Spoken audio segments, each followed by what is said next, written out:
Olá, pessoal. Começa aqui o programa Biografias e mais do que nunca, né? O Biografias hoje está especialíssimo.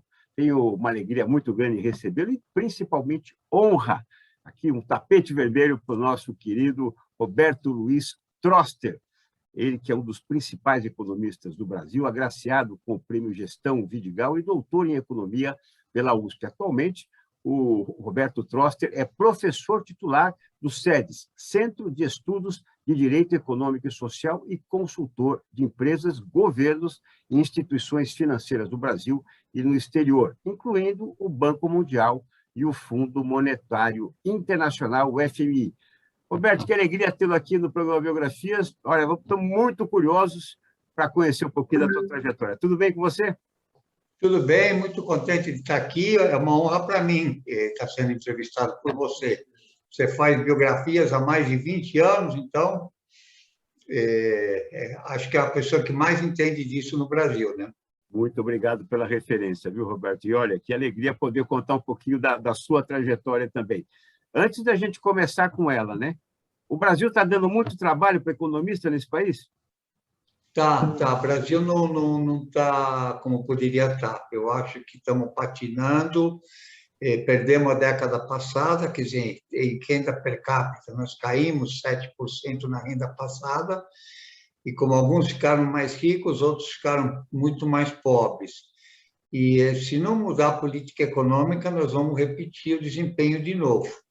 Então, é preocupante, não estamos fazendo o que tem que ser feito, em todo sentido. Eu acho que a gente tem capital humano, recursos naturais, clima, não falta nada para ter um bom desempenho, falta apenas a gente se organizar melhor.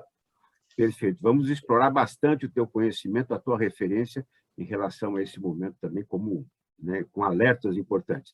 E também, né, tenho que acrescentar ao currículo do Roberto Luiz Troster o fato de ser escritor. Também tem vários livros publicados. Roberto, conta um pouquinho, então, dessa família Troster, né? De onde veio, como é que era a infância, a casa, o papai, mamãe? Bom, a família Troster, né? Meu pai, que morreu já faz 30 anos, né? Minha mãe ainda vive, vai fazer 95 anos o mês que vem, e tenho um irmão que é médico, né? E outra irmã que é matemática e outra que é arquiteta. Então, essa é a família. Todos os 4 irmãos, nós 4 temos filhos, né? Eu tenho 3, meu irmão tem 2, uma irmã tem 3, outros têm 2. Quer dizer, então, todos são 10 netos, né? Da terceira geração, né? 10 filhos, né? E depois, a outra geração, eu tenho 2 netos, minha irmã tem 2 netos, e o meu irmão vai ter um neto ainda esse ano, tá? A filha dele está grávida, e a outra ainda nada. Bom, essa é a família. E a origem dela? Conta um pouquinho para a gente. Bom, a família, meu pai é gringo, né? Minha mãe é argentina, muito argentina.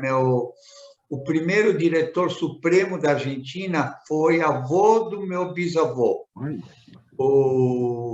É uma família assim, muito tradicional na Argentina. O meu bisavô foi governador, lutou na Guerra de Secessão. Ele estava junto com Lincoln quando Lincoln morreu. Lutou também no México, né, contra Maximiliano, e foi o terceiro governador de Santa Cruz, que é uma província mais ao sul da Argentina. Na época era território. Meu avô escreveu o livro El País que se busca a si mismo, né? Que é também gostava muito. Esse meu bisavô escreveu um livro sobre música, foi quem traduziu Poe, o texto de Poe, Edgar Allan Poe, para o castelhano. Então, essa é a família. Meu pai é gringo, né? Ele veio para a Argentina depois da guerra, conheceu minha mãe, né? E casou com minha mãe, né? Então, essa é a família. Que mais? Você nasceu aqui ou nasceu na Argentina? Não, nasci em Buenos Aires. Ah, nasceu em Buenos Aires, E perfeito. não é a mesma coisa que nascer na Argentina. É como nascer no Rio de Janeiro e nascer no Brasil. São coisas diferentes. É verdade, é verdade. É, então, eu nasci em Buenos Aires, nasci bem no Bairro Norte, um lugar muito bonito ainda, um bairro muito bonito.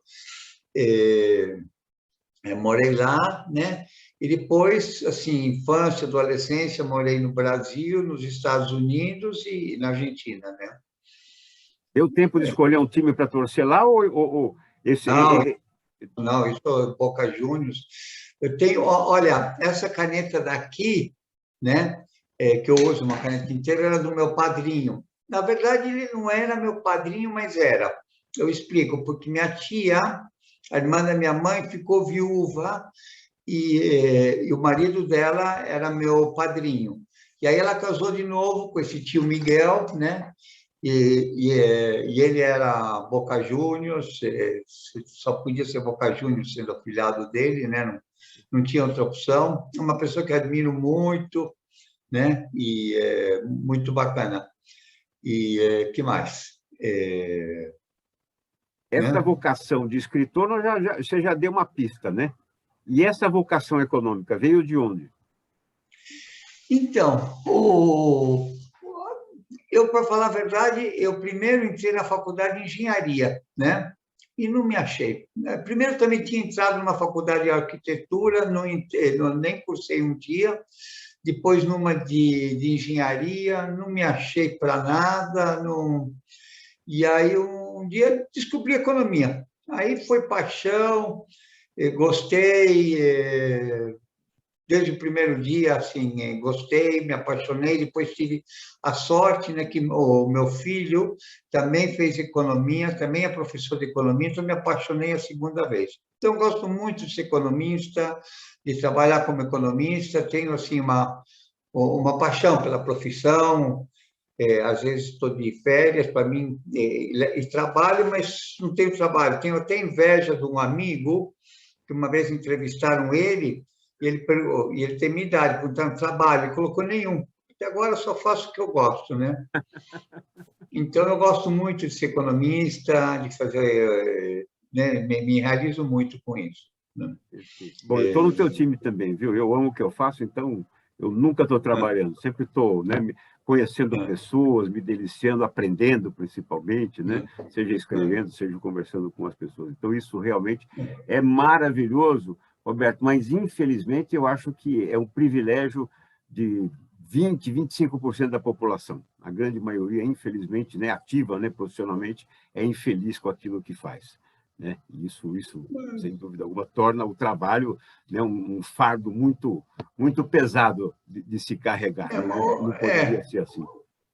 Mas hoje a gente tem oportunidades de mudar de carreira, mudar de profissão, né? Assim, é mais fácil do que antigamente, né? Tanto engenharia foi um erro para mim, né? Quer dizer, na minha casa era médico, engenheiro, nem advogado era considerado carreira. E, e aí eu vi, não, que é gostoso, é bom, né? Mas, infelizmente, a gente tem que escolher a profissão muito cedo, né? E, e aí é complicado, né? Mas eu gosto muito, estou muito feliz na minha profissão, não, né? Estou muito feliz mesmo, né? Você matou a charada que eu endosso, né, e acredito nisso também. É uma agressão pedir para um jovem de 17 anos, né, 18 anos, escolher aquilo que vai levar para o resto da vida. Então, faz uma opção e depois vai redirecionando. Comigo também foi assim, eu me graduei em administração de empresas, depois jornalismo, e fui consertando aí com MBA, enfim, né, estudando. Mas é bem isso mesmo, né? A gente faz, e claro, tudo serve de, como a engenharia serviu para você, a administração serve para mim, né? Serve de matéria-prima para o que a gente, né, depois entende que é o propósito, né, profissional aqui nessa vida, nessa passagem por aqui. Roberto, É verdade. Você sabe que em tudo a gente acha que a vida é um processo de autoaperfeiçoamento, né? Na profissão, no relacionamento com os filhos, com os amigos, na escolha. Todo é um processo que cada dia você tem que acordar e pensar o que que eu fiz, o que eu posso melhorar hoje que não fiz. Então, eu acho bom esse processo de corrigir. Era bom se a gente tivesse mais experiência e pudesse escolher melhor, teria feito outras escolhas, com certeza. Mas faz parte da vida, esse amadurecimento, em tudo, né? Não é com saúde, com tudo. A gente vai se autoaperfeiçoando, cada dia a gente tem que tentar superar, melhorar o dia anterior, né? Bom, quando você passou a atuar na área da economia, né, que momento econômico o país vivia? Que período foi esse? Que ano foi esse? Que década foi essa? Foi na década de 80, eu trabalhava eu fazia o mestrado, o doutorado, e trabalhava no Mercantil de São Paulo, e eu era responsável pelo departamento técnico do banco, né? Na época, você tinha inflação alta, o plano cruzado aconteceu quando eu estava lá, o plano Bresser, o plano Verão, o departamento técnico do banco é uma escola, porque tudo que é complicado, difícil, você tinha que, de alguma maneira, estudar. Então, um dia você estava pesquisando uma coisa, outro dia você estava pesquisando outra coisa. Foi muito, assim, como escola muito boa, e também eles cuidavam, o departamento técnico, do departamento de capitais do banco, né? Então, análise de empresas, análise da concorrência. Então, e o banco era o Banco Mercantil de São Paulo, Finasa, que era uma joint venture com outros 5 bancos internacionais. E aí, um banco do Japão, da Suécia, o Barings, da Inglaterra, o JP Morgan dos Estados Unidos. Então, foi uma experiência, e, assim, um banco muito formal, muito, sabe, eu fiz muitos bons amigos lá, mantive muito tempo, aí começou lá. Aí, meus filhos eram pequenos, né, sabe, não estava assim, deixar com babá, os filhos não estavam crescendo do jeito que eu queria que crescessem, né? Achei. E então daí eu decidi largar o banco e só focar em ser professor e consultor. Aí trabalhei num projeto grande que era o Banco Central com a FIP, que era com a Constituição, o artigo 192 dizia que você tinha que ter uma nova lei de sistema financeiro. Aí tinha os vários projetos de lei, aí a gente, quer dizer, estudou, fez vários trabalhos para o Banco Central na época, foi uma época muito boa. Aí na FIP apareceu um projeto de concentração bancária da ABBC, que é a Associação Brasileira de Bancos. E o presidente da BBC tinha trabalhado comigo no Mercantil de São Paulo. Aí me convidou, aí eu fui para a BBC, fiquei lá na BBC 8 anos, né? Também gostei muito. Aí depois saí da BBC e aí fui para a Febraban. Aí fiquei na Febraban, aí depois saí de tudo. Ao mesmo tempo, sempre dando aula até 2005, né? Cheguei a professor titular da PUC, dei aula na USP, no Mackenzie, e cursos curtos, assim, vários, né? Então, era um pé na academia e o pé como economista, né? E depois só virei consultor. E agora comecei no SEDES, né? Fiz um curso que chamava o Direito como Instrumento de Política Econômica, mostrando como leis formam ou limitam a atuação de empresas e de pessoas. E como resultado desse trabalho, a gente fez 27 juízes, né, inscritos no curso, cada um tinha que fazer uma proposta de uma mudança de lei. E aí foram 40 propostas de mudanças de leis, muito interessantes, né, para dar mais eficiência ao judiciário, evitar alguns abusos. Então, foi um trabalho muito gostoso, muito gratificante do ponto de vista, assim, como economista, de ver que tem gente que quer mudar o Brasil, né? Que bacana, isso é importante, isso, né, que esse time seja ampliado e fortalecido, né, de pessoas que querem mudar favoravelmente, né, o Brasil. Agora, Roberto, eu, assim, nas minhas biografias, né, sem dúvida alguma, a década de 80, né, dos empresários que eu biografo, é uma década que eles dizem, essa é para esquecer, né? Então, nós, assim, uma inflação que batia ali, sei lá, se não me engano, quase 3.000% ao ano, né, de inflação e tudo mais, né? Até esse momento, né, pandêmico, né, realmente foi o momento econômico mais complicado do país? Olha, eu acho que nem na vida da gente, né? Acho que cada momento tem suas coisas. Eu acho que uma coisa que eu estou convencido é que boa gestão econômica faz os países crescerem bem. O, e os erros do Brasil são quase sempre os mesmos, né?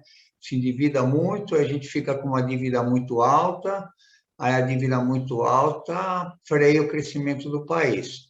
A década de 80 foi problemática por conta da inflação, mas a inflação na época, como a inflação na Argentina, você estava muito dolarizado, indexado, então você convivia bem com a inflação, né? Você demandava uma agilidade maior, mas eu tinha contratos de consultoria e aí você recebia em dólar, né? Quer dizer, pagava na moeda corrente, mas o contrato era, são tantos dólares, né? Chegava no dia, via a cotação do dólar e pá, fazia a liquidação, né? Então, não era um sistema não era tão caótico assim, não. Funcionava, né? E tanto que na década de 80 nós crescemos mais do que na década de 2010. Então, essa década foi mais complicada do que a década de 80. Foi uma década difícil, mas a década de 90 também você teve a estabilização, você teve a crise em janeiro de 99, nos anos 2000 você teve a crise do Lehman Brothers, né? Bom, essa década já começamos o primeiro ano com pandemia, quer dizer, eu acho que o normal é ter surpresas, né? O normal é ser anormal, né? Que você sempre tem exceções, coisas novas, fatos novos que acontecem, e acho que isso é interessante, ser economista. Quer dizer, eu vejo o economista como um cartógrafo de uma realidade que está mudando. Então, você tem que fazer mapas de algo que está mudando todo dia. Então, você tem que ler muito, pensar muito. Então, acho que, nesse sentido, é uma profissão gostosa, né? Que você acompanha bem as mudanças. Sem dúvida alguma, sem dúvida. Claro, né, trazendo muitas informações importantes aqui para nós que estamos aqui no dia a dia, né? São alertas importantes, avaliações, análises, né? De fundamental importância. Agora, também, uma pergunta que eu gosto de fazer sempre né, com alguém, né, com a sua especialização, com a sua capacidade, qualidade, Roberto, é que, assim, eu ouvi, né, vamos voltar um pouquinho ainda nessa virada de 80 para 90, né, em relação ao plano Collor, né, do confisco, enfim, outras medidas inúmeras, né, mas que tem gente que fala, não, tecnicamente foi um plano perfeito, ou foi um plano, né, assim, completamente equivocado. Na tua avaliação, qual foi, né, como qualificar o plano Collor? Bom, a relação dívida-PIB estava em 130% do PIB e o juro real estava absurdamente elevado, acho que. Então, não dava para pagar a dívida, não tinha condição nenhuma dessa dívida ser paga, nenhuma, nenhuma, nenhuma. Tanto que na véspera do plano, 2 dias antes, eu estive no seminário, na época eu dava aula no Mackenzie também, e o que fazer com o dinheiro, porque certeza que ele ia fazer alguma coisa. Se discutia muito qual que ia ser o calote, né? Então, ele escolheu esse do congelamento. Quer dizer, de qualquer jeito, foi uma tungada. Você fez a dívida PIB cair de 130 para metade. Quer dizer, alguém pagou isso, né? Todo mundo perdeu, né? Não tinha como. Não é uma questão sabe? É você achar que você tem dinheiro que você não tem. Quer dizer, então, não tinha outra solução que não ser... Tinha outras soluções, mas todas implicavam numa tungada. Alguém vai perder. Ou você perde direitos, ou você perde dinheiro, né? Eles escolheram essa opção, né? Na época, a Zélia foi muito íntegra nesse sentido, que ela tinha conta no Mercantil de São Paulo, né? E não mexeu no dinheiro, ela não mexeu no dinheiro dela, quer dizer, ela também perdeu, né? Eu não sei, eu acho que eu sou a única pessoa no Brasil que gosta da Zélia. Ela me convidou para ir para Brasília, quando ela foi para lá, me convidou, eu não quis ir, ela... E, mais uma vez, né? Acho que você podia ter feito melhor, uma equipe melhor, olhar um pouquinho mais para frente, quer dizer, não foi só o plano Collor, é todo o resto que você tem que fazer. Eu acho que é como saúde física, fazendo um paralelo entre economia e saúde física, você tem que cuidar de muitas coisas, alimentação, exercício, sono, saúde emocional, etc. E na economia você também tem que cuidar, e nós não estamos cuidando, quer dizer, estamos tão focados no dia a dia que esquecemos o resto. Sabe, todo mundo pergunta quanto que vai ser o PIB esse ano, e a pergunta é relevante, quanto que vai ser o PIB em 2031? Nós temos que olhar para o futuro, e nós não estamos fazendo isso me preocupa, e é um mal, quer dizer, de crise, é um círculo vicioso, a gente entra em crise porque só olha aqui para frente, e no, hoje, o agora, e não olha o que vem depois. Então, em muitas coisas nós estamos atrasados e continuamos única e exclusivamente porque não olhamos mais longe. Você trouxe um ponto muito importante, né, que infelizmente pecando também nos mesmos pontos, né? Parece que é uma coisa cíclica, né? A gente, né, enxerga isso, mas não consegue sair dessa situação. Nós estamos passível ainda de novos planos econômicos. Faz tempo que a gente não ouve isso, né? Mas estamos passível de um plano econômico como acontecia na década de 80, de 90, Roberto? Por enquanto, no curto prazo, não. No curto prazo, estamos indo bem, mas se não mudar, esse ano nós vamos crescer 5,5%, né? O ano que vem só 2%. Crescer 2%, quer dizer, isso mostra que a gente não está tendo uma retomada, a gente está tendo uma recuperação.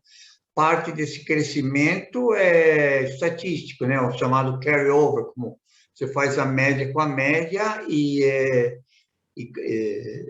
então, e depois a velocidade de cruzeiro da economia brasileira, dependendo da estimativa, um número de 2% e 2,5% ao ano, que é muito pouco.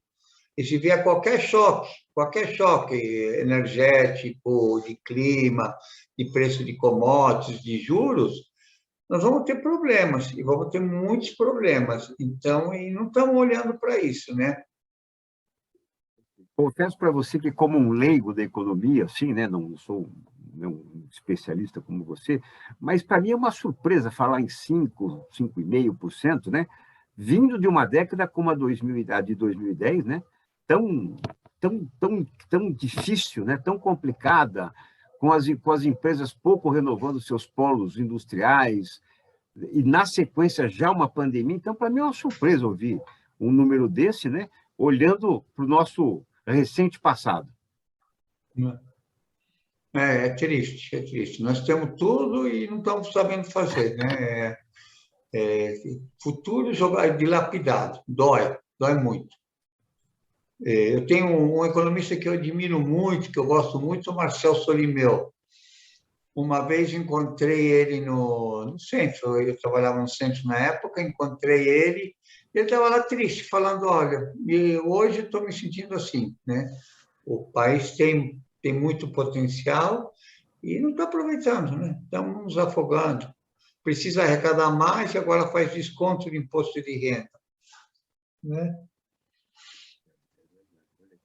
Por falar nisso, né, dentro do que você trouxe agora, reforma administrativa e fiscal, nessas duas reformas, né, elas te agradam nos moldes que estão sendo discutidas? Não, reforma administrativa não muda nada, absolutamente nada. Vai mudar lá para frente, quer dizer, vamos continuar, continua tudo igual, quem está novo vai ser um pouco diferente. Reforma tributária piorou em vez de melhorar. Quer dizer, você poderia ter uma situação melhor e não está tendo. Você está, por exemplo, mesma renda, mesma tributação. Para mim, isso é claro, né? Você ganha tanto, entra a renda e pá. Não, aqui no Brasil é diferente. Se a renda é de juros é uma alíquota, se a renda é de dividendos é outra, se é de salário é outra, se é juros de capital próprio é outra. Quer dizer, cada um tem uma renda diferente. Então, você pode viver de juros e não pagar um centavo de imposto. Faz sentido isso? Se você, dependendo da aplicação, você não paga imposto nenhum, é isento. Então, nós estamos brincando do quê? Sabe? Aluguel é outra alíquota, quer dizer, devia ser mesma renda, mesma tributação, ponto. E quem está faltando dinheiro, põe uma alíquota para quem ganha mais de, sei lá, 20 mil, 30 mil, põe uma alíquota adicional de imposto, vamos resolver isso, mas não, se insiste em continuar no mesmo. A questão básica é que mesma renda, mesma tributação, somos todos iguais perante a lei, não há justificativa para que uns paguem menos impostos do que os outros. Uma das coisas bonitas nesse livro que eu fiz, uma surpresa, uma juíza, Tereza Magalhães, escreveu um artigo falando que... eu falei, bom, você tem que pôr para tudo, mas aí eu vou pagar mais imposto. Eu falo, óbvio, você tem que pagar mais, está errado. E ela falou, você tem razão. E pôs lá, ela propondo pagar mais impostos, o que eu achei sensacional, né? Assim, esse espírito cívico de vamos fazer o Brasil melhor, e não estamos fazendo, porque você vê todo o lobby, foi cada um para defender seu ganho e ninguém para mudar. Então, é mais do mesmo. Reforma administrativa, mais do mesmo. Reforma tributária, mais do mesmo. Muda e sem mudar nada, né? Eu biografia já alguns empresários que fizeram joint ventures, né, com outras empresas, né, e tem que dar uma aula para o pessoal que vem de fora sobre a linha fiscal do Brasil, né, que eles não conseguem entender como é que aqui é uma taxa, lá é outra, enfim, sempre acontece isso. Eu trago, eu registro isso. É assim mesmo? É muito diferente do que acontece aqui, Roberto? Sim, e desnecessariamente, um diferente ruim, porque é um diferente que ninguém ganha.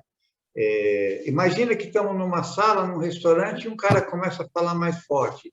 Aí os outros começam a falar mais forte. Todo mundo começa a gritar, quer dizer, todo mundo acaba falando menos e escutando menos e se cansando mais. Se todo mundo combinasse, vamos falar baixinho todo mundo pode conversar, vai se cansar mais e vai conseguir falar mais. Mas não, se insiste em continuar gritando, se insiste em fazer a coisa errada, né? Então, nós temos que começar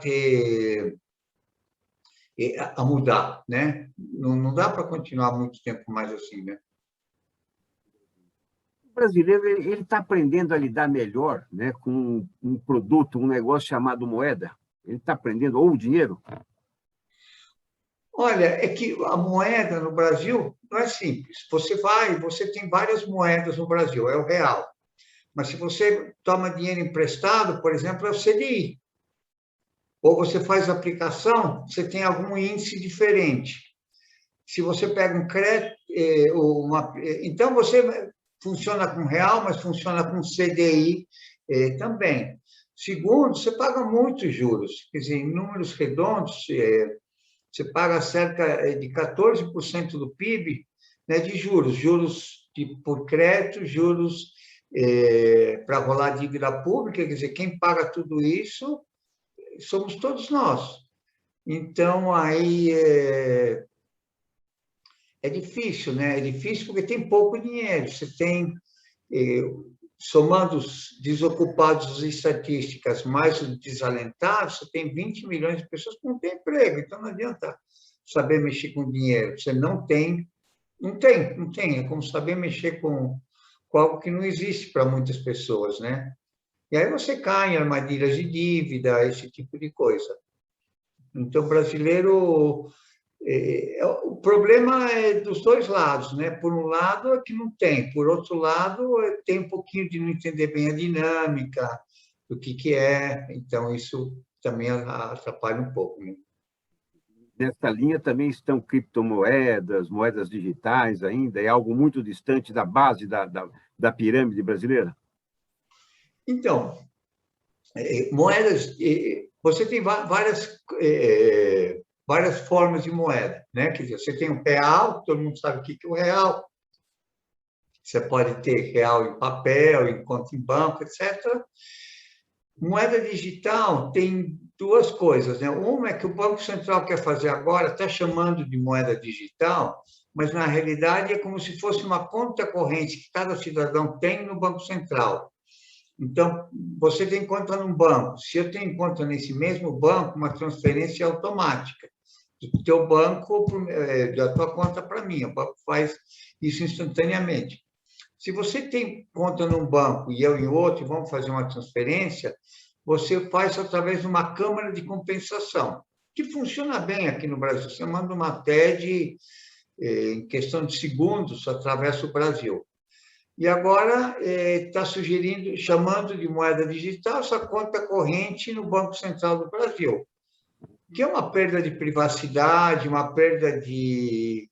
Eu não sei se eu gostaria de fazer isso. Também o Pix eu só uso a pouco, o mínimo possível. Por que eu não quero que... Quer dizer, eu não faço nada errado, né? Quer dizer, sabe, minha vida é... Meus grandes gastos são supermercado, né? Eventualmente, um almoço fora, mas é raro, né? Não, né? Um presente para alguém, assim, mas um livro, quer dizer, então não é que eu tenha alguma coisa assim secreta, mas não gosto do fato de estarem olhando, não gostaria que mostrar meu extrato de cartão de crédito para você, que não tem nada demais, né? Acho que essa perda de privacidade não gosto, né? Acho que e Não é fora o discurso, confortável, né? Não é confortável isso. E fora o discurso, que você sabe, o governo tem que fazer o que o setor privado não sabe fazer. O setor privado sabe fazer bem pagamentos, por que o governo vai fazer? É como agora com o pagamento do auxílio emergencial, fizeram tudo pela Caixa. A Caixa era o quinto banco em número de pontos de atendimento, né? E podia ter usado a rede do Bradesco, do Banco do Brasil, né, dos outros, para distribuir dinheiro. Não, as pessoas tinham que abrir mais uma conta para receber o dinheiro. Então, essa é a moeda digital. Aí, criptomoeda é o seguinte, você consegue fazer com que um ativo, o estoque desse ativo, cresça devagar, assim, com uma regra fixa, tudo eletrônico, quer dizer, ninguém precisa, não precisa de um ser humano administrando isso. Isso daí, o primeiro que fez isso foi o Bitcoin, né? O que o Bitcoin é? É um ativo que vai crescendo a uma taxa e você faz as transferências através do que é chamado blockchain. O que é o blockchain?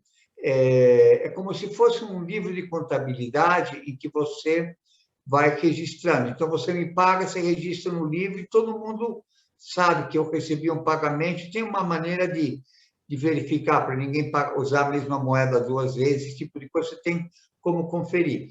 E o negócio andou bem, né? O Bitcoin é usado para fazer pagamentos e recebimentos e como reserva de valor, como está se valorizando, muitas pessoas investem em Bitcoin. E aí você fez outras criptomoedas, né? Fazem a mesma coisa, né? Que você tem as regras, então, diferente do Banco Central do Brasil ou do Banco Central americano, que depende muito de quem está no comando lá para fazer isso. E aí, depois, agora você tem outra coisa chamada os stablecoins. O que são os stablecoins? São moedas com lastro. Então, com lastro em algum ativo para manter o valor estável. Então, você tem muitas moedas. O Bitcoin, por exemplo, em Salvador, agora vai ser a moeda oficial. E você vai perguntar, por que o Salvador fez isso? Porque eles recebem muito pagamento de pessoas que estão, transferências de salvadorenhos que estão nos Estados Unidos, em outros países, e fazer a transferência com Bitcoin é muito mais fácil do que fazer a transferência com dólares.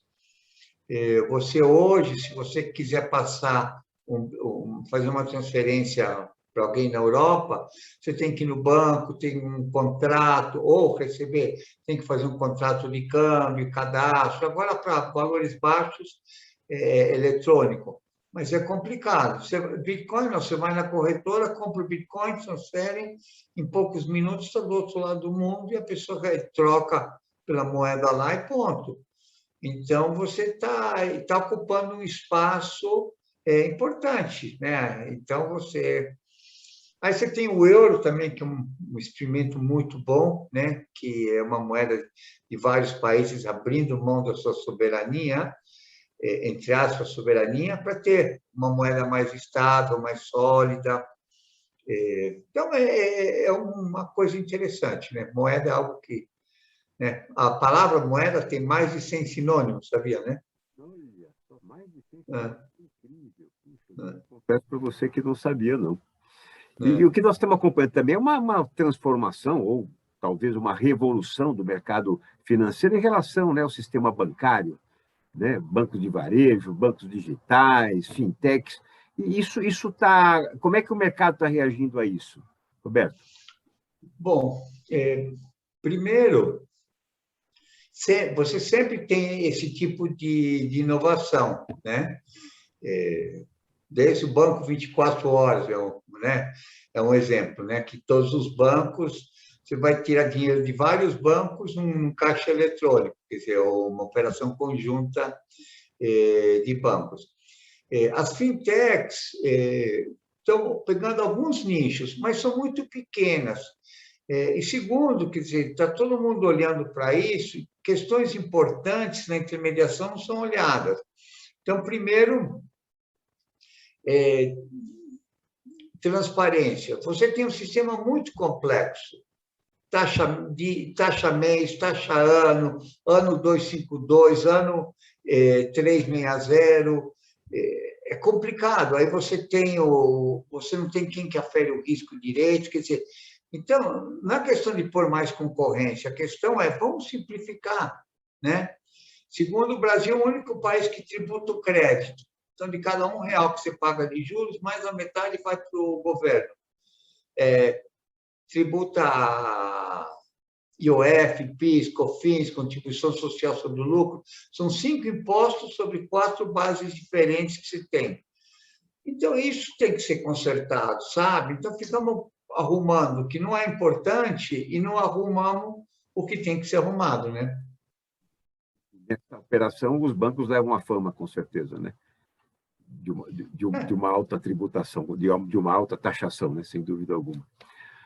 Roberto Luiz Troster, que alegria ter você aqui no Biografias. Olha, a gente ficaria aqui horas aprendendo, né? Porque é uma aula. Hoje não foi Biografias, hoje foi uma aula de mercado financeiro. E eu gostaria muito que, nesse seu encerramento, você deixasse também, né, uma mensagem para a gente, né? Uma mensagem que pudesse trazer, né, otimismo, enfim, né? Tudo de melhor que a gente pudesse viver. Eu acho que o Brasil consegue se superar, o Brasil consegue crescer. Eu vou fazer o que a China tem que o Brasil não tem melhor, o que a Índia tem que o Brasil não tem melhor, o que a Colômbia tem que o Brasil não tem melhor, o que o Paraguai tem que o Brasil não tem melhor. E estamos tendo um desempenho bem pior do que eles. Então, acho que é vontade, todo mundo começar a se conscientizar de que nós temos que fazer. Cada um de nós, nas nossas vidas, no nosso bairro, na nossa cidade, no país. Eu acho, na minha época de adolescente, não sei se foi Mao Tse-tung ou Confúcio, alguém falou, se todos os chineses acordarem cedo e varrerem suas calçadas, Pequim amanhecerá limpo. Né? Então, é o que nós temos que fazer, cada um varrer sua calçada. Né? Olha, mais claro que isso, impossível. Roberto Troster, olha, que alegria recebê-lo aqui do Biografias. Certamente vamos voltar, né, mais adiante a conversar com você, para trazer um pouquinho, para atualizar a sua biografia e também um pouco, né, desse panorama econômico do país. Obrigado, Roberto. Um grande abraço para você. Um grande abraço, Elias. Obrigado. Este, então, conosco aqui, né, dando uma aula de economia, Roberto Luiz Troster, um dos principais economistas do nosso país. Obrigado por estar conosco no programa Biografias. Inscreva-se no canal e até a próxima. Tchau, pessoal.